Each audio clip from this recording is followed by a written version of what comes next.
নমস্কাৰ মুহূৰ্তত এটা বিশেষ খবৰ লৈ আহিছো পুনৰ গৰজি উঠিছে মটৰ শ্ৰমিক সন্থা পুনৰ হাজাৰ হাজাৰ চালকে হুংকাৰ প্ৰদান কৰিছে মন্ত্ৰী ক্ষমা খোজা দাবী জনাইছে অন্যথা তেওঁলোকে পুনৰ প্ৰতিবাদ কৰিব বুলি হুংকাৰ প্ৰদান কৰিছে লগতে যদি এই আইন বাতিল নকৰে তেতিয়া হলে বিহুৰ পাছত তীব্ৰ প্ৰতিবাদৰ হুংকাৰ প্ৰদান কৰিছে চালকসকলে আমি জনাইছো বিশেষ খবৰ যেহেতু আজি হিট এণ্ড ৰান আইন সেই আইনৰ বিৰুদ্ধে যেটো প্ৰতিবাদ কৰিছিল হাজাৰ হাজাৰ চালকে আৰু চৰকাৰৰ সৈতে আলোচনাৰ অন্তত তেওঁলোকে হাম কাটিছিল কিন্তু যে মন্ত্ৰী পৰিমল শুক্লবৈদ্যৰ মন্তব্যই পুনৰ ৰাজ্য জুকাৰিছে তেওঁলোকে ভয় নকৰে বুলি মন্তব্য কৰিছে আইন সকলোৰে বাবে সমান হ'ব লাগিব এই মুহূৰ্তত আমি ডাঙৰ খবৰ জনাইছো মটৰ শ্ৰমিক সন্থাৰ পুনৰ হুংকাৰ দেখিবলৈ পোৱা গৈছে আন্দোলনৰ পাছত আমাক মাতি নি আশ্বাস দিছিল চৰকাৰে কিন্তু এতিয়া উলটা খৰমৰা পৰিলক্ষিত হৈছে বুলি তেওঁলোকে মন্তব্য কৰিছে এতিয়া কথা হলাইছে পৰিবহন মন্ত্ৰী পৰিমল শুক্লবৈদ্যৰ ভাষ্যৰ পাছত এই সমগ্ৰ ৰাজ্যতে তোলপাৰ লাগিছে এনে পলিটিক্স কৰি আমাক কোনে উত্তেজিত কৰিব নোৱাৰে বুলি মন্তব্য কৰিছে চালকসকলে চালকে যদি 7 লাখ টকাৰ জৰিমনা দিব পাৰে মন্ত্ৰীয়ে 1 কোটি টকাৰ জৰিমনা দিয়ক নিহত চালকক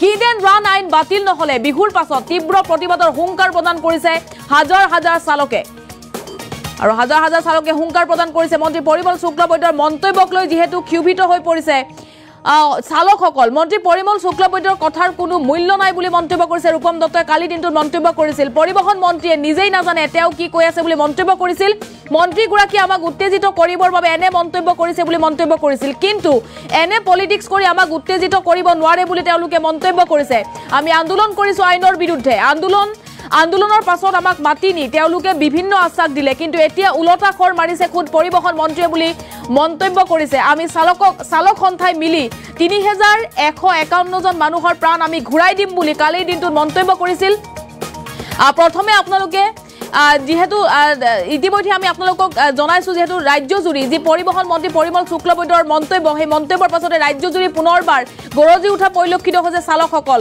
অনিৰ্দিষ্ট কালৰে ৰাজ্যত ট্ৰাক বাছৰ চলাচল বন্ধ কৰাৰ হুংকাৰ প্ৰদান কৰিছে মন্ত্ৰী পৰিমল শুক্লবৈদ্যৰ মন্তব্য যেন জলাজুইত ঘিউ ঢালিছে মন্ত্ৰী মন্তব্যৰ বিৰুদ্ধে হুংকাৰ প্ৰদান কৰিছে শ্ৰমিক সন্থাই আৰু 24 ঘণ্টাৰ ভিতৰত কালি দিনটোত ক্ষমা খোজা দাবী জনাইছিল পৰিমল শুক্লবৈদ্যক হাতত মাত্ৰ কেইটামান ঘণ্টা বাকি আছে পৰিমল শুক্লবৈদ্যক ক্ষমা খোজা দাবী জনাইছিল পৰিমল শুক্লবৈদ্যৰ মতে খুৰা সেৱনকাৰী চালকে ৰাজ্যত 3 সহস্ৰাধিক লোকৰ প্ৰাণ লৈছে এই মন্তব্যৰ পাছতে চালকসকল পুনৰ গৰজি উঠা পৰিলক্ষিত হৈছে নিহত এজন লোকৰো প্ৰাণ ঘূৰাই দিব পাৰিবনে খুৰা পাই চালকে বুলি প্ৰশ্ন কৰিছিল পৰিমল শুক্লবৈদ্য আৰু পৰিমল শুক্লবৈদ্যক উভতি ধৰিছে শ্ৰমিক সন্থাই বিধায়ক ভাস্কৰ শইকীয়াই খুন্দিয়াই হত্যা কৰা চালক নিপেন শইকীয়াৰ জীৱন ঘূৰাই দিয়ক বুলি তেওঁলোকে মন্তব্য কৰিছে তেতিয়া আমি বাকীসকলৰ জীৱন ঘূৰাই দিম চালকে যদি 7 লাখ টকা জৰিমনা দিব পাৰে মন্ত্ৰীয়ে 1 কোটি টকাৰ জৰিমনা দিয়ক নিহত চালকক এই বুলি হুংকাৰ প্ৰদান কৰিছিল চালকসকলে মন্ত্ৰীলৈ প্ৰশ্ন কৰিছিল তেওঁ নিজে আবকাৰী বিভাগৰ মন্ত্ৰী কিন্তু তেওঁ বন্ধ কৰিব নোৱাৰে ৰাজ্যৰ ওয়াইন শ্বপ আৰু বিহুৰ পাছতে হিট এণ্ড ৰান আইন বাতিল নহলে পুনৰ তীব্ৰ আন্দোলন তেওঁলোকে গঢ়ি তোলাৰ হুংকাৰ প্ৰদান কৰিছে এই মুহূৰ্তত আমাৰ হাতত বহু মন্তব্য আছে প্ৰথমতে শুনক মন্তব্য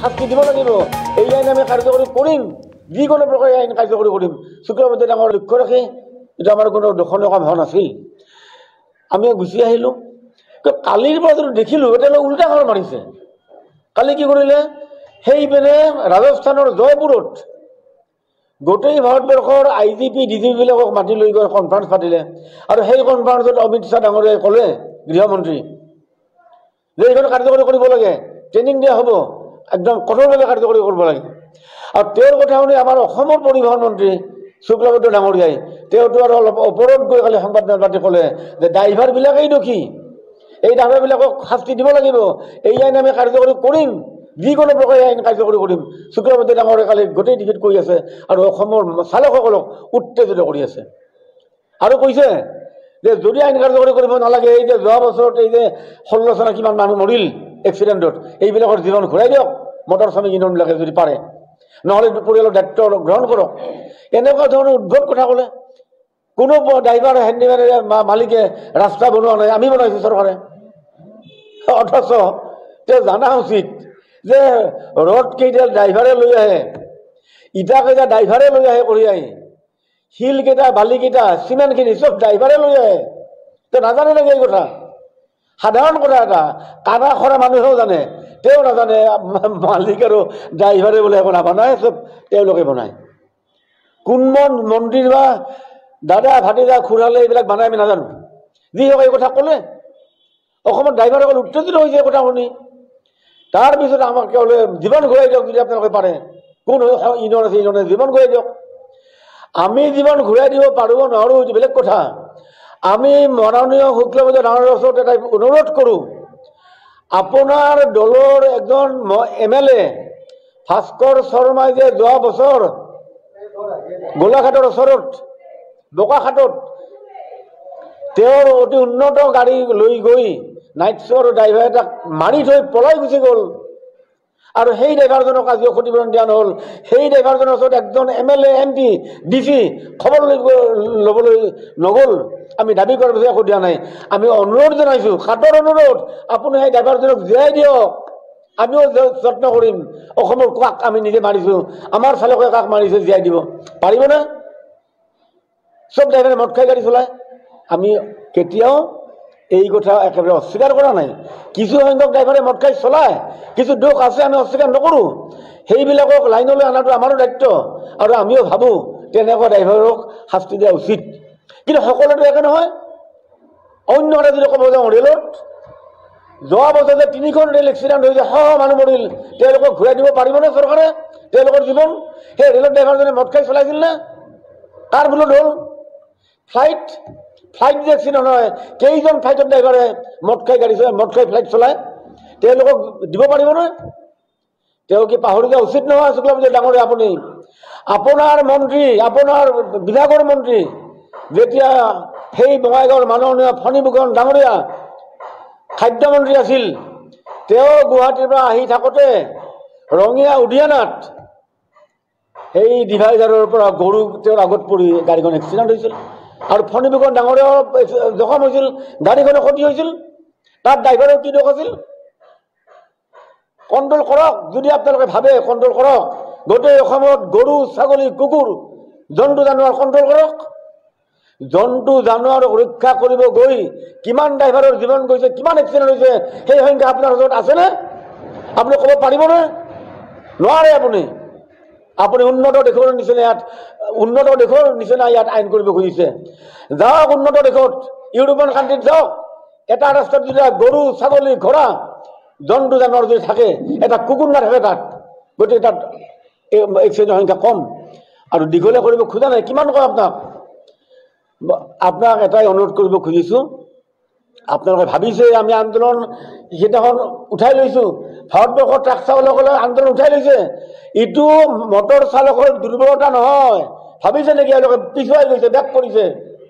আপোনালোকক বিশ্বাস কৰি, গৃহমন্ত্ৰী ডাঙৰীয়াৰ কথাক বিশ্বাস কৰি, আপোনাৰ ডিপাৰ্টমেণ্টৰ গুৱাহাটীৰ গোটেই সচিবক বিশ্বাস কৰি আমি উঠাই লৈছিলোঁ। আমি বেক কৰিছোঁ সঁচা, কিন্তু বেক মানে চিৰদিনৰ কাৰণে বেক নহয়। মটৰ শ্ৰমিকে জানে, মটৰ চালকে জানে, এখন গাড়ী আগুৱাই নিয়াৰ কাৰণে বেক দিয়াৰ মানে বেক কৰে। বেক কৰা মানে চিৰদিনৰ কাৰণে বেক নহয়, বেক কৰি আগুৱাই যায়। আৰু মটৰ শ্ৰমিক ইউনিয়নে কেনেকৈ বেক কৰি আগুৱাই যাব লাগে সেই কথা ভালকৈ জানে। নিশ্চয় প্ৰতাৰণা কৰিছে। ব্লেক এণ্ড হোৱাইট সেই ষ্টেটমেণ্ট আছে তেওঁলোকৰ। আজি বহুতে ক'ব খোজে আমি বোলে ৰাজনীতি কৰিছোঁ। আমি ৰাজনীতি কৰা নাই। আমাৰ যৌথ মঞ্চ কোনো ৰাজনৈতিক সংগঠন নহয়। এই যৌথ মঞ্চৰ মাজত বিজেপি কৰা নেতাও আছে, কংগ্ৰেছ কৰা নেতাও আছে, UPPL কৰা নেতাও আছে, BPF কৰা নেতাও আছে, CPM কৰা নেতাও আছে, সকলো ধৰণৰ পাৰ্টি ইয়াত আছে। আমি কোনো ৰাজনীতি কৰিব যোৱা নাই। আমি অৰাজনৈতিকভাৱে আমি কৰিছোঁ। কিন্তু আজি কি দেখা পাইছোঁ টিভিত, আমি নিজে আচৰিত। সেই খাৰুপেটীয়াত শ্লোগান দিছে, বিজেপি হটাও, ড্ৰাইভাৰ বাচাও। আমি কোৱা নাই, সাধাৰণ শ্ৰমিকে দিছে। সেই তিনিচুকীয়াত তেওঁলোকে অংগীকাৰবদ্ধ হৈছে, শপত গ্ৰহণ কৰিছে, আমি এই ইলেকশ্যনত এই বিজেপিক বিদায় দিম। আজি ড্ৰাইভাৰ এটা প্ৰশ্ন উঠিছে যে এই বিজেপি চৰকাৰৰ লক্ষ্য ৰাখি এইটো আমাৰ কোনো দৰ্শনীয় কাম হোৱা নাছিল, আমি গুচি আহিলোঁ। কালিৰ পৰা যদি দেখিলোঁ এতিয়ালৈ উল্টা ঘৰ মাৰিছে। আমাৰ পৰিবহণ মন্ত্ৰী পৰিমল শুক্লবৈদ্যদেৱে যিটো ভাষণ দিলে, সঁচাকৈ মোৰ হাঁহি উঠিছে, মোৰ লাজ লাগিছে। আমি কোনখন সমাজত বাস কৰিছোঁ, আমি কেনেকুৱা মানুহক ভোট দি পেলাই মন্ত্ৰী বনাইছোঁ, আৰু সেই মন্ত্ৰীক আমি ছাৰ মহোদয়ৰ শব্দৰেদি কৈছোঁ। এইবোৰ সঁচাত মাৰ প্ৰশংসাই কৈছে। এইটো মই তেখেত যদি পৰিবহণ মন্ত্ৰী নহ'লেহেঁতেন মোৰ মুখত কি ভাষা ওলালেহেঁতেন। কিন্তু তেওঁ যিখন চকীত বহি আছে না, সেই চকীখনক মই সন্মান কৰিছোঁ। মোৰ মুখেদি মই বেয়া কথা নকওঁ। কিন্তু এজন মন্ত্ৰীৰ মুখত এনেকুৱা কথা শুবাই নাপায়। 3151জন মানুহক জীৱন ঘূৰাই দিব লাগে ঠিক আছে ছাৰ আমি ঘূৰাই দিম আপোনাক কথা দিলো মই গ্যাৰান্টি দিলো মই ঘূৰাই দিম প্ৰথম আপুনি ভাস্কৰ শৰ্মাৰ গাড়ীয়ে যে নিপেন শইকীয়াক মাৰিছিলে নিপেন শইকীয়া ৱাইফৰ হেন্দু দিয়ক নিপেন শইকীয়াক জীয়াই দিয়ক মই মা কসম খাই কৈছো মই 3151জন মানুহ মই ঘূৰাই দিম মা কসম মই আপোনাক গ্যাৰান্টি দিলো আমাৰ গোটেই চালকন্তাই মিলি আমি 3151জন মানুহ ঘূৰাই দিম আপুনি খালি ছাৰ তাৰ আগত এজন ঘূৰাই দিয়ক আপুনি নিপেন শইকীয়াক ঘূৰাই দিয়ক আৰু তেওঁ ৱাইফৰ হিৰত আপুনি হেন্দুৰ আনি দিয়ক যদি আইন হয় সবৰে কাৰণে হয় হিট এণ্ড ৰান তেওঁ কৰিছিলে তেওঁ ওপৰত মান পাতক আপুনি এজন মন্ত্ৰী পাহৰি গল আপুনি কোন হয় আপুনি এজন মন্ত্ৰী আপোনাৰ মুখৰ প্ৰতিটো শব্দৰ ভ্যালু আছে ইমান তুলুঙাকে আপোনালোকে কথা কেনেকৈ ক'ব পাৰে মোৰ হাঁহি উঠিছে আপোনাক কোন কেজন মানুহে ভোট দি জিকাইছিলে আৰু মই বুজি নাপাওঁ হিমন্ত বিশ্ব শৰ্মা ডাঙৰীয়া এজন ডক্টৰেট হয় তেওঁ কিমান পঢ়ি কিমান থিচিছ লিখি পেলাই তেওঁ ডক্টৰেট পাইছিলে তেওঁ আপোনাৰ নিচিনা এজন মানুহক আপোনাৰ পৰিবহন মন্ত্ৰী বনালে য'ত তেওঁ নিজে নাজানে তেওঁ কি কৈ আছে আটাইতকৈ হাঁহি উঠিছে মোৰ তাত আপুনি ভাবিছে আপোনাৰ এইবোৰ কথা শুনি আমি জুই জ্বলিম আমি আন্দোলন কৰিম আমি কৰ্মবিৰতি কৰিম না এতিয়া নকৰো কৰ্মবিৰতি কৰিম অকল আইন বাতিলৰ কাৰণে আইন সংশোধনৰ কাৰণে আপোনাৰ কথাখিনি কোনো ভ্যালু নাই মই আজিৰ পৰা এটাই জানিম যে যেতিয়ালৈকে আপুনি পৰিবহন বিভাগত বহি থাকিব এই পৰিবহন বিভাগৰ কোনো কাম নাই আৰু এটা কথা মই চিধাচিধি কৈছো আপোনাৰ এটা চাম আপোনাৰ যিখিনি আপোনাৰ অফিচাৰ্ছ আছে তেওঁলোকে কয় কিবা এটা আৰু তেওঁলোকৰ বছে কয় কিবা এটা অতি লাজৰ কথা আপোনালোকে প্ৰথম নিজৰ মতত ইউনিটিটো আনক আৰু প্ৰতিটো কথা কোৱাৰ আগত ভাবিব কিয়নো আপুনি এজন মন্ত্ৰী আপোনাৰ প্ৰতিটো কথা লিপিবদ্ধ হয় প্ৰতিটো কথা ৰেকৰ্ড হয় আপোনাৰ কথা সকলো মানে মন দি শুনে আমিতো সাধাৰণ এজন ড্ৰাইভাৰ মোৰ কথা কোনে শুনিব মই মা কসম খালো ন মই 3151জন মানুহৰ গাত মই জান আনি দিম কিন্তু আপুনি তাৰ আগত অকল এজন মানুহৰ গাত জান আনি দিয়ক নিপেন শইকীয়া হিটে নাম কেছটো আনক প্ৰথম ভাস্কৰ শৰ্মাৰ ওপৰত ইমপ্লিমেণ্ট কৰি দেখাওক যদি আপুনি সঁচাকে শুদ্ধ মানুহ হয় আপুনি নিকা মানুহ হয় আৰু আপুনি যদি ভাল মানুহ হয় আহক মোৰ মুখামুখিকে আমি কথা পাতিম মইতো একো পাপ কৰা নাই ভুল কৰা নাই মই মোৰ ন্যায়ৰ কাৰণে মই দাবী কৰিছো হিটে নাম কেছটো সংশোধন হ'বই লাগিব নহলে হিটে ৰান কেছ বাতিল হ'ব লাগিব আইডাৰ অৰ তাৰ ওপৰত বেলেগ কোনো কথা নাই যদি আপুনি কৈছে 3151জন মানুহ ড্ৰাইভাৰে মাৰিলে তেনেহলে ড্ৰাইভাৰে তেওঁলোকক মাৰ্ডাৰ কৰিলে কোনখন থানাত ড্ৰাইভাৰ এগেইনষ্টত মাৰ্ডাৰ কেছ আছে দেখক মাৰ্ডাৰৰ কাৰণে আকৌ হিট এণ্ড ৰান কেলে লাগে মাৰ্ডাৰ কাৰণেতো আমাৰ অলৰেডি কেছ আছে এজন মানুহক চুৰি মাৰি দিয়ক এজন মানুহক গুলি মাৰি দিয়ক এটাতো কেছ আছেই ন এখন কানুন আছে ন এখন আইন আছে ন মাৰ্ডাৰ কেছৰ কাৰণে কি কৰিব আকৌ এক্সট্ৰা হিট এণ্ড ৰান কেলে লাগে সেইটো মাৰ্ডাৰ কেছতে ড্ৰাইভাৰখিনিক ফচাই দিয়ক মোক খালি আপুনি প্ৰমাণ কৰি দেখুৱাওক 3151জন মানুহ কোনকেইজন ড্ৰাইভাৰে মাৰ্ডাৰ কৰিলে ক'ত ক'ত কেছ সন্নিৱিষ্ট হৈ আছে আপুনি একো ক'ব নোৱাৰে আপুনি একো নেজানে আপুনি কি কৈ আছে ছাৰ অকমান চিন্তা চৰ্চা কৰক অলপ ভালকে অসমখন আগলৈ লৈ যাওক আমাক লগ দিয়ক আপুনি এইটো নেভাবিব আপোনাৰ এনেকুৱা তুলুঙা মন্তব্যত আমি আন্দোলন কৰিম আমি ৰাস্তাত আহিম আমি কাজিয়া কৰিম আমি উৎপাত কৰিম মোৰ হাঁহি উঠিছে মই সঁচাকে হাঁহি উঠিছে আপোনালোকৰ এই পলিটিক্স আপুনি আপোনাৰ পকেটত ভৰাই থওক এটা আন্দোলন কৰিছো আমি এখন আইনৰ বিপক্ষে আমি যেতিয়া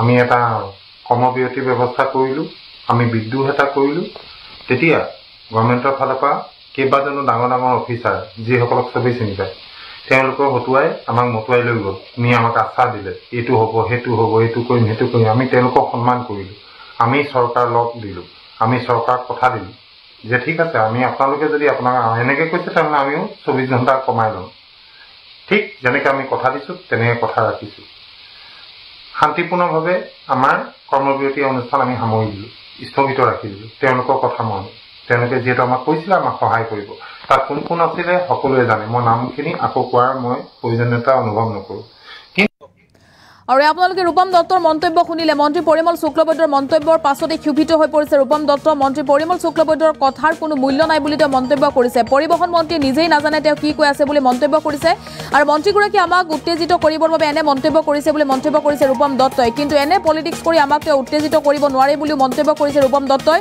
আমি আন্দোলন কৰিছো আইনৰ বিৰুদ্ধে আন্দোলনৰ পাছত আমাক মাতি নি তেওঁলোকে বিভিন্ন আশ্বাস দিলে কিন্তু এতিয়া উলটাখৰ মাৰিছে খুদ পৰিবহন মন্ত্ৰীয়ে বুলি ৰূপম দত্তই মন্তব্য কৰিছে আমি চালক সংখ্যা মিলি 3151জন লোকৰ প্ৰাণ আমি ঘূৰাই দিম বুলি মন্তব্য কৰিছে প্ৰথমে আপোনালোকে ভাস্কৰ শৰ্মাৰ গাড়ীয়ে মৰা নিপেন শইকীয়াৰ প্ৰাণ উভতাই দিয়ক বুলি তেওঁ চেলেঞ্জ প্ৰদান কৰিছে মন্ত্ৰীগৰাকীক। আইন সকলোৰে বাবে সমান হ'ব লাগিব বুলি তেওঁ মন্তব্য কৰিছে। লগতে ৰূপম দত্তই মন্তব্য কৰিছে, আপোনাৰ সাহস আছে যদি ভাস্কৰ শৰ্মাৰ ওপৰত আইন প্ৰযোজ্য কৰি দেখুৱাওক। যি হিড এণ্ড ৰান আইন, সেই আইন ভাস্কৰ শৰ্মাৰ ওপৰত প্ৰযোজ্য কৰি দেখুৱাওক বুলি চেলেঞ্জ প্ৰদান কৰিছে ৰূপম দত্তই। আৰু এই মুহূৰ্তত আমাৰ হাতত আন মন্তব্যও আছে, সেই মন্তব্য আগবঢ়াইছো।